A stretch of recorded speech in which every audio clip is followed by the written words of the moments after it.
Hello, everybody. Thrilled to be here, thrilled to see you, and I'll start off by thanking all of you for all you do for us. It's well appreciated. I'm incredibly excited for the basketball season to tip off. Later today, you'll hear from our women's basketball coaches, our student athletes. And when I think about last year, I saw more women's basketball than I did men's. I became a quick lover of the sport. And most importantly, I'm very bullish on the sport and its future moving forward. The last time I took this stage, I was 3 months into the job. I spoke about our TV negotiations that were ongoing at the time, my desire to make the Big 12 a national conference, and I reiterated that we would double down on Big 12 basketball. 1 year later, we have a deal with ESPN and Fox that provides our conference with stability and the biggest platform possible for our student athletes. We've become a national conference spanning 10 states, 4 time zones, and a footprint of over 90 million people. And as we grow to a 16-team league, the best conference in basketball just got better. Our conference has never been stronger than it is right now. On the men's side, the nation's best 70% of Big 12 teams played in last year's tournament. And the women's side had the nation's leading 60% of teams in the women's tournament. This season, you will see 4 new additions to the conference. We are thrilled to formally welcome BYU, Cincinnati, Houston, and UCF to Big 12 basketball. We will continue to provide new levels of access and behind-the-scenes content across our broadcasts. We will be industry leaders when it comes to broadcast enhancements and innovation. These enhancements will be applied not just to men's basketball, but to women's as well. On that front, we are working with ESPN to explore an alternate broadcast for a game or two that will appeal to a younger audience and further connect our conference to culture.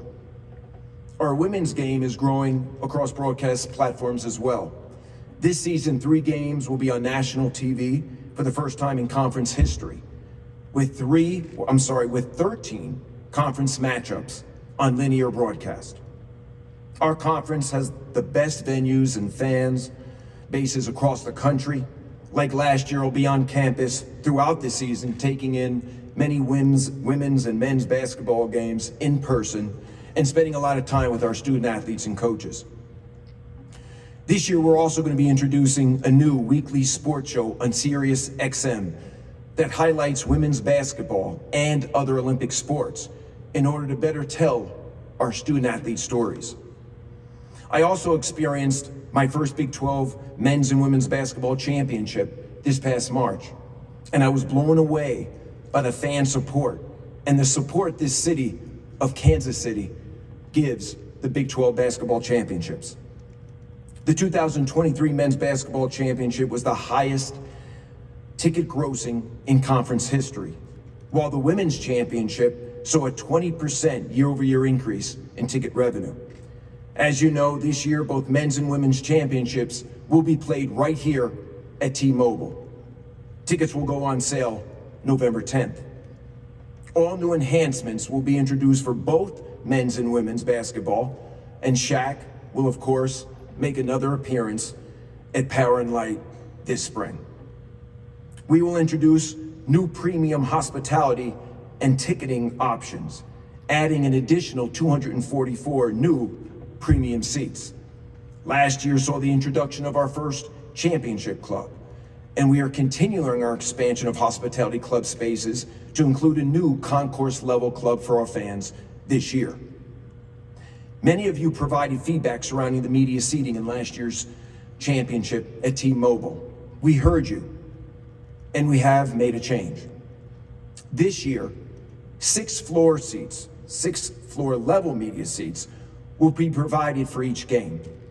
Both participating schools will receive 2 seats each for beat writers of their choice to sit and cover the game.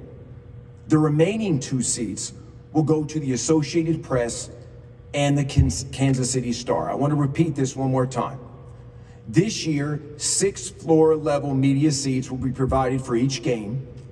Both participating schools will receive 2 seats each for beat writers of their choice to sit and cover the game. The remaining 2 seats will go to the Associated Press and the Kansas City Star. All other media will be seated in the hockey press box like last year, with access to their own elevator and continued access to the press workroom and other amenities that are afforded to the press. Kansas City has been a great home for the Big 12 basketball championships. Because of that, we are currently in discussions on an early extension to keep the Big 12 basketball championships right here in Kansas City at T-Mobile Arena through 2031. While nothing is definitive at this point, we are excited by the prospect of calling Kansas City home for years to come. We hope to finalize this by the start of the basketball championships next spring.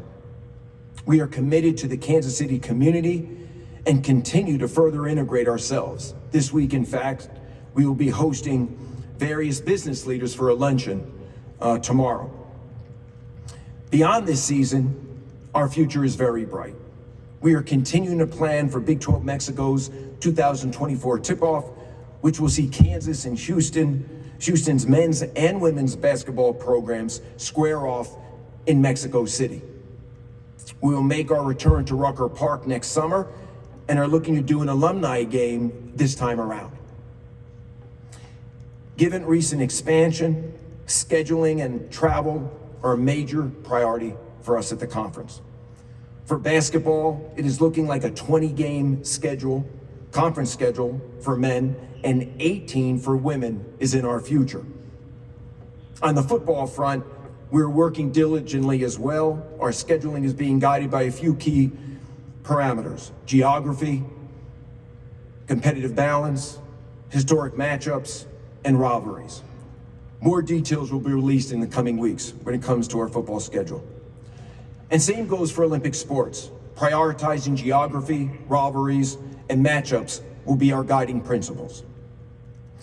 I won't be commenting on expansion speculation today, but I will say this: no different than last year. If an opportunity presents itself for me to strengthen this conference, I'm going to explore it. I said before that I think basketball is undervalued, but it goes beyond just monetizing it. No sport connects better with culture than basketball. It's also a great catalyst for international growth. Basketball is growing in popularity and it resonates with younger audiences. It will continue to grow and will play a huge role in the future of our industry. Streaming is certainly going to play a role in the future of this industry, as we all know, and volume is key to streamers. Big 12 basketball in its depth provides that better than anyone. Our industry is a dynamic one.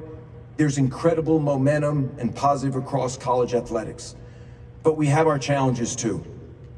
Engagement with my commissioner colleagues continues on the CFP executive director search process, television rights for the expanded playoff, Capitol Hill efforts and outreach to elected officials, and working with NCAA President Charlie Baker to reimagine the NCAA model. As we kick off this season, I want to thank all of our basketball coaches, student athletes and staff, as well as you, the media, for your commitment to excellence is the reason we can say that the Big 12 is the best conference in the game of basketball. Thank you all for being here, and I think we're going to take some questions. All right, if all of you, if you have a question, if you could please raise your hand, introduce yourself and your media outlet. We have two young people that have microphones and they will bring them to you. So please, whoever would like to get us started. We'll start with Blair right here. Addie?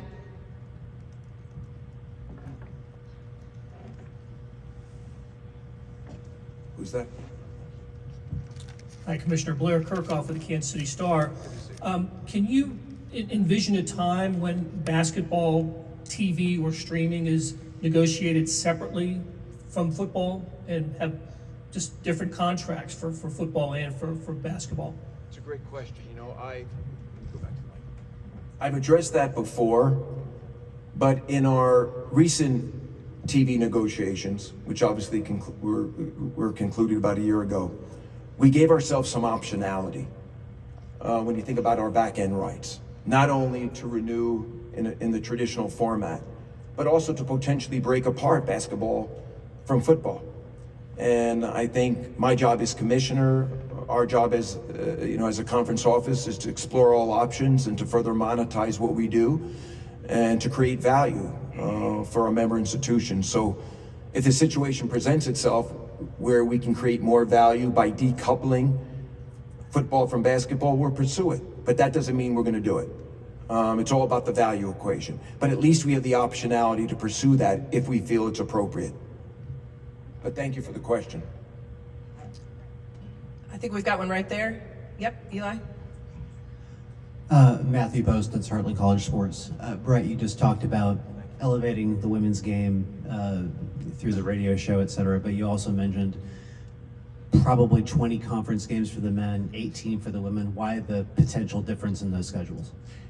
Ultimately, it's what the coaches were looking to do. As far as the 18, you're going to play three schools twice, 12 once, and there'll be a bye week. And that's kind of where they settled, and the men decided a 20-game schedule. But my heads of basketball, both men's and women, are here, and maybe they have a better answer than that, but I think that's just where we landed. Is that fair? And the women's tournament's earlier. Great answer. Thank you, Dave. Got one right there. Eli, right in the middle.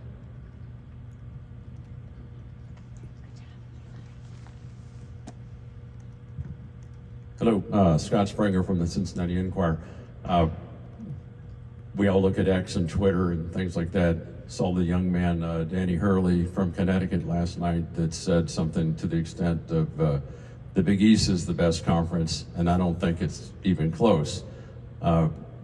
You might differ in opinion. Could you give your reasons why? I mean, listen, history speaks for itself, the data speaks for itself, our ratings, our participation in the tournament where we've been the last 5 years. I don't think there's a deeper conference in America than the Big 12 Big 12 right now when it comes to men's basketball. Danny's a great coach. UConn's a great program, but I would certainly debate him on that. I've got one right here in the front. Maddie, I'll get you. Good morning, Commissioner. Cindy Brunson, NBC Sports, Pac-12 Network. You mentioned preserving the natural rivalries that will exist with the incoming schools. In particular, Arizona and Arizona State have the Territorial Cup. Will that stay in play on both men's and women's basketball? We're exploring all that right now. We haven't come up with any definitive decisions, but rivalries, historic matchups are critically important for us. They're some of our guiding principles. So as I sit here today with no definitive answer, I'd say it's most likely that will occur, but nothing has been cemented yet. But thank you for the question. Thank you. We've got one right there in the front. Tommy Birch, Des Moines Register. You had mentioned the possibility of an alternate broadcast. What could that possibly look like, and what do you hope to accomplish? Well, you're seeing that right now with the NFL and other sports properties. It's something we're working with our media partners on now too. For us, it's a way to introduce the game to a younger audience that typically isn't watching it on a digital platform or traditional linear. So we're exploring that option. I want to be the first conference to pursue that, and I'm very bullish that you'll see some things this winter, and we're going to do it through basketball. I've got a question in the back, right there. Mitch Harper, KSL Sports in Salt Lake. Brett, you delivered the four corner schools, which you viewed as a dream scenario. What's the next dream you have for this league? Just to continue to create value where I can. When I think about our conference, we're 27 years old. I think in many respects, we're a mature startup. We're in our infancy stages. We have to explore every possibility and opportunity to continue to grow and create value for our member institutions, and that's what my job is. There's nothing imminent, but I do explore all options that come to me, and if it creates value for membership, both short and long term, I'm gonna pursue it even further. And but right now, we love the makeup and composition of this conference. Love the four corners that are joining us. They've already started to integrate the four schools. They've been attending meetings. We're strategizing on what next year looks like. But so there's nothing imminent with respect to expansion. We're really happy about where we are now. As I said in my opening comments, we become national. That was a goal of ours. From coast to coast, we doubled down on basketball for all the right reasons, through expansion, and I'm very bullish on our future. We're going to take a question from our junior reporters right here in the front. Hello, Mr. You can call me Brett. Okay, hello, Mr. Brett. My name is Kinsley from Kent Elementary, and what do you like best about Kansas City? You know, I love the people. You know, I came here for the first time last year. My first introduction was this media day to Kansas City. It was my first time ever here, and really enjoyed it. Met a lot of great people. They're warm, they're passionate about what we do and what collectively we're building together. I like the restaurant scene too. You know, they've got great restaurants in town, but I just love the people. It's a great sports community, obviously with the Chiefs leading the way. As I said earlier, we want to be here. We want to be here for all the right reasons long term. But that's a great question, and thank you for being here today. It's McKinley from Kip Endeavor Academy, and like, how many girl teams win? How many girls teams win? How many girls team won? Well, listen. We have great women's programs throughout the conference, and there's such a great future in women's sports, as I said earlier today. Hopefully you'll get a chance to meet some of our student athletes that are here today. They do an incredible job both on and off the court, and they serve as an inspiration for so many. So hopefully you'll have a chance to meet them, okay? Nice to see you. We've got a question right there, kind of middle. Nathan Geese, Lubbock Avalanche Journal. In terms of the sanctions that came down for Kansas last week, and they have to repay that money they got from that Final Four run in 2018, where does that money go? Does it go to the conference? Does it go to the NCAA? Do you know where that winds up? You know what? I'm not familiar with that dynamic, you know, as far as the economics there. All I can say was a campus issue. I think the program's been vindicated, and I think the outcome was a fair one for all, and I'm sure they're happy with it. But the economics and the financials I'm not aware of. Something I'll probably have to look into. But great question. Thank you. We'll take one right back there. Andy Mitz, Blue Wings Rising. We hear a lot of talk about the Big Ten and the SEC helping to drive like college football forward. How do you see the Big 12 conference's role in helping to push college athletics and helping to help that to expand? Well, I mean, as far as I'm concerned, I'm you know, I don't think about the Big Ten or the SEC. You know, I wake up every morning thinking about how do we create value and be the best version of ourselves, the Big 12. And I think across the board, you know, we're on a great track. You know, our football's exciting, lots of parity, scoring a lot of points. It's made for TV drama. Our ratings are up. So excited about football. Basketball, we're getting better, both men's and women's, and excited about our future there. And in Olympic sports, you know, with the incoming 4, we got much better in Olympic sports. And so when I think about our future, I think of it from a 3-pronged approach. How do we continue to grow football? How do we keep doubling down on basketball? And how do we elevate and amplify Olympic sports for all the right reasons? And again, as I said earlier, I'm very bullish on where we're going in the future of this conference. I've got one in the back there.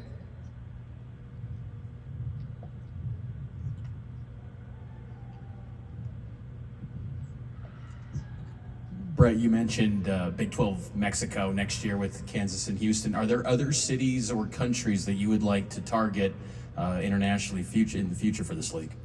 Well, great question. We do have an international strategy, but I think it starts right now with Mexico City. You know, when I took the job, and I was somewhat familiar with some of the international play that, you know, the different conferences were engaged in, I didn't want to partake in one-off, a football game this year in Dublin, a football game somewhere else, and I wanted to have a vested interest. And we chose Mexico City for all the right reasons. It's a great extension to our geographic footprint. It fits very naturally for us. There's 22 million people in Mexico City. couple of our schools have campus extensions in Mexico City for recruitment. So I think that's where we're going to put our energies and emphasis right now. Basketball will be our first entry into the market. Beyond that, we're looking at women's soccer. We're also looking at baseball. But for now, Mexico City seems to be the market that we're really focused on. But thank you for the question. We'll go right here to the front. Hello again. You mentioned in your opening statements that women's basketball really got on your radar screen when you took this job. What was the turning point for you? Just going to games, experiencing it, meeting with student athletes. I was the president and CEO of the Brooklyn Nets for many, many years, and Liberty were obviously local, but unfortunately I hadn't had an opportunity to really take in many of those games. So last year was my first exposure to women's basketball formally. Some more women's basketball games, I did men's. Just was taken with the athleticism, the spirit, the passion. And I'll be taking quite a few games in this year, and I think the sport has a wonderful future. I mean, I've been caught up in the WNBA championships right now. Saw the game when the Liberty won the other night. It's a great game to watch, and we're going to put a lot of focus on it moving forward. We've got one over there, and then we'll have time for one more after that. Hey, Brett, Danny Davis, the Austin American Statesman. Nice to see you. Kind of keeping on that women's basketball theme, there's a lot of momentum created last year with the Final Four and obviously what Iowa did a couple days ago. How can this conference capitalize on that and add to that growth? Well, I mean, I think we're doing it already. The first big step, and it predates me, is bringing the women here to T-Mobile. They deserve to be in a world-class venue, and I'm excited that this year we'll both have men's and women's. We're going to amplify and elevate and storytell like never before. Our TV partners are going to give greater exposure. As I mentioned earlier, we'll have a lot of linear exposure for our women's game this year. It'll be a focus of our weekly Sirius XM show. So we're going to put a lot of emphasis on it. We see that it's a big area of growth, and our TV partners feel the same way. So we're excited about it. Thank you for the question. We've got time for one more, if anyone has one. All right, it looks like it's going to go to the young lady in the front.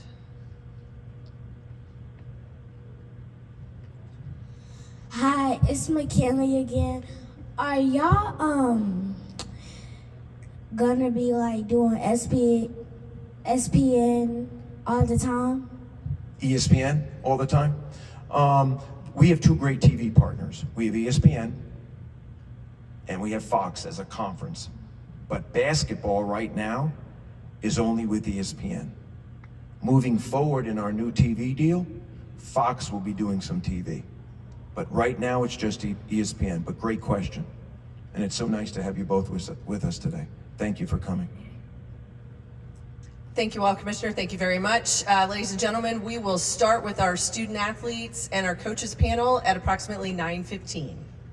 Thank you, everybody.